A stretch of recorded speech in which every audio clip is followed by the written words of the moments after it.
Hello everybody, this is Harrison Bergeron by Kurt Vonnegut. Whoa.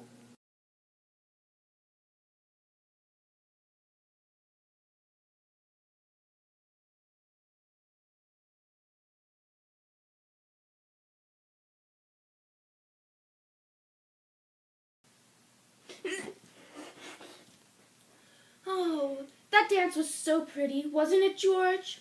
Huh? The dance on TV with the ballerinas. It was pretty, wasn't it? Yeah.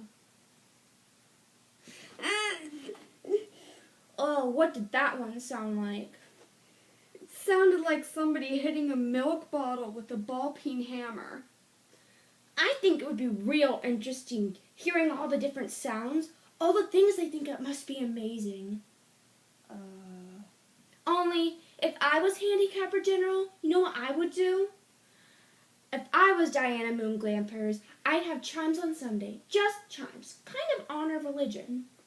I could think if it was just chimes.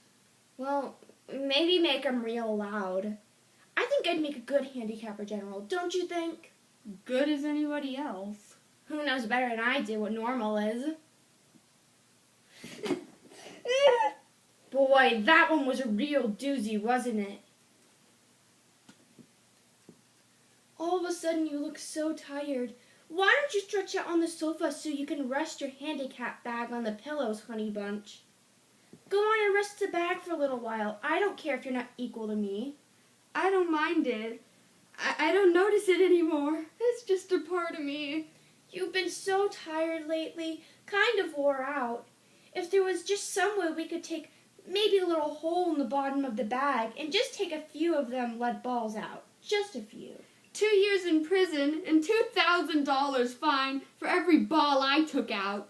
I don't call that a bargain. If you could just take a few out when you came home from work, I mean, you don't compete with anybody around here. You just sit around.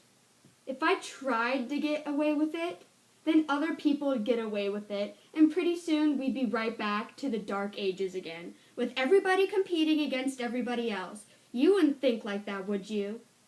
I'd hate it. There you are. The minute people start cheating on laws, what do you think happens to society?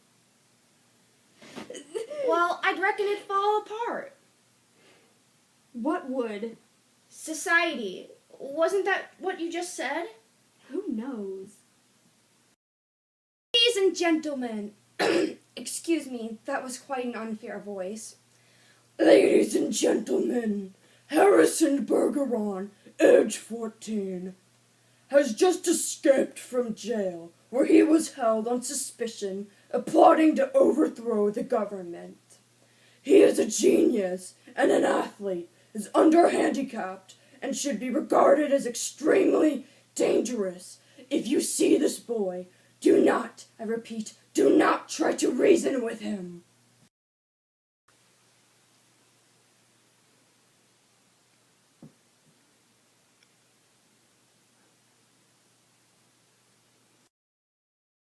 Now I will select my empress. The first woman to stand on their feet will be my empress.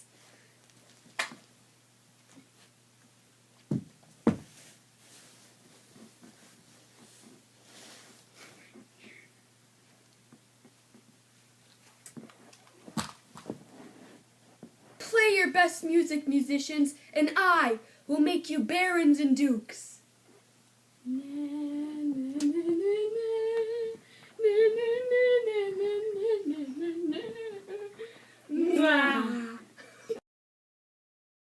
I am Diana Moon Glampers, the handicap general. Boom, boom! Stop playing your music, musicians, or I will kill you too.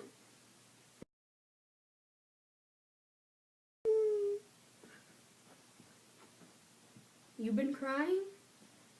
Yeah. What about? I forget. Something real sad on television. What was it? It's all kind of mixed up in my mind. Forget sad things. I always do. That's my girl. Gee, I could tell that one was a doozy. You can say that again. Gee, I could tell that one was a doozy. Harrison Bergen was writing in third person on mission. You can see a little bit into thought and the feelings of the characters like George and Harrison. This point of view grasps the feelings of somebody who is brainwashed, which is George, and somebody who is rebellious, which is Harrison. And it helps you understand the plot and the theme better. There are two themes in this story. One of them is totally equal can be dangerous. George lost his thoughts and people could not express their own opinion. It was a dictatorship. Another one is ban on freedom and rights. You are unable to be your own person and be who you want to be. You have to be who the government wants you to be. And the story also includes following fictive language, imagery. For example, they were burdened with sachets and bags of birdshot, and their faces were masked. Similarly, Harrison looked like a working junkyard. Harrison tore straps of his handicap harness like wet tissue paper. The bars snapped like celery. They leaped like deer on the moon. This is a hyperbole as well. There are also many symbols, such as bullets, guns, and handicaps. They all represent the control of government. The one last thing is metaphor. Her voice was a warm, luminous, timeless melody.